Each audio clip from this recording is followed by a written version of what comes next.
Serial രംഗത്ത് ഇന്ന് വലിയ താരമൂല്യമുള്ള നായിക നടിയാണ് അൻഷിത. ബിഗ് ബോസ് തമിഴ് 8ാം സീസണിൽ മത്സരാർത്ഥിയായെത്തിയ ശേഷം അൻഷിതയുടെ ജനപ്രീതി കൂടി. കരിയറിലേക്കുള്ള കടന്നുവരവിനെക്കുറിച്ചും തന്റെ ജീവിതത്തിനെക്കുറിച്ചും സംസാരിക്കുകയാണ് അൻഷിത. ഒരു തമിഴ് മാധ്യമത്തിൽ സംസാരിക്കുകയായിരുന്നു നടി. 10ാം ക്ലാസ് കഴിഞ്ഞ് ഞാൻ ഈ ഫീൽഡിലേക്ക് വന്നു. അന്ന് എനിക്ക് അഭിനയം ഇഷ്ടമല്ല. എന്നാൽ അമ്മയ്ക്കും അമ്മയുടെ അമ്മയ്ക്കും വളരെ ഇഷ്ടമാണ്. 18 മുതൽ 19 വരെ വയസ്സിനുള്ളിൽ പൂർണ്ണമായും ഈ ഫീൽഡിലായി. ആ പ്രായം മുതൽ ഞാൻ കുടുംബം നോക്കുന്നു. ആളുകളെ വിശ്വസിക്കുന്നതിൽ സൂക്ഷിക്കണമെന്ന് അമ്മ പറയും. ഞാൻ എല്ലാവരെയും പെട്ടെന്ന് വിശ്വസിക്കും. അതിന്റെ പേരിൽ ഒരുപാട് പ്രശ്നങ്ങൾ നേരിടേണ്ടി വന്നു. ഇപ്പോൾ ഓക്കെയാണെന്ന് കരുതുന്നെന്നും അൻഷിത വ്യക്തമാക്കി.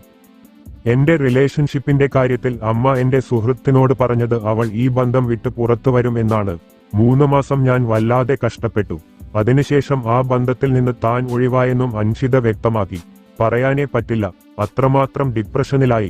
ഭക്ഷണം പോലും ഇറങ്ങാതായ ഘട്ടമായിരുന്നെന്നും അൻഷിത ഓർത്തു. ദൈവം എനിക്ക് കഷ്ടപ്പാടുകൾ തരും, എന്നാൽ ജീവിതകാലം മുഴുവൻ നീ കഷ്ടപ്പെടുന്നു പറഞ്ഞ് ഒരിക്കലും വിട്ടുകൊടുത്തിട്ടില്ല.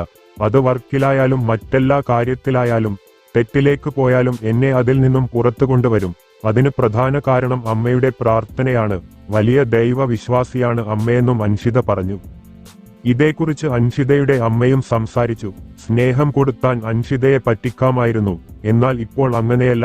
ഒരാളെ സ്നേഹിച്ചാൽ അവർക്ക് എന്ത് വേണമെങ്കിലും നൽകും. അച്ഛനെയും അമ്മയെയും ചേട്ടനെയുമൊന്നും കാര്യമാക്കില്ല. എല്ലാം മനസ്സിലാക്കി അവസാനം എന്റെ അടുത്തേക്ക് വരുമെന്ന് തനിക്കറിയാമെന്നും അൻഷിതയുടെ അമ്മ പറഞ്ഞു.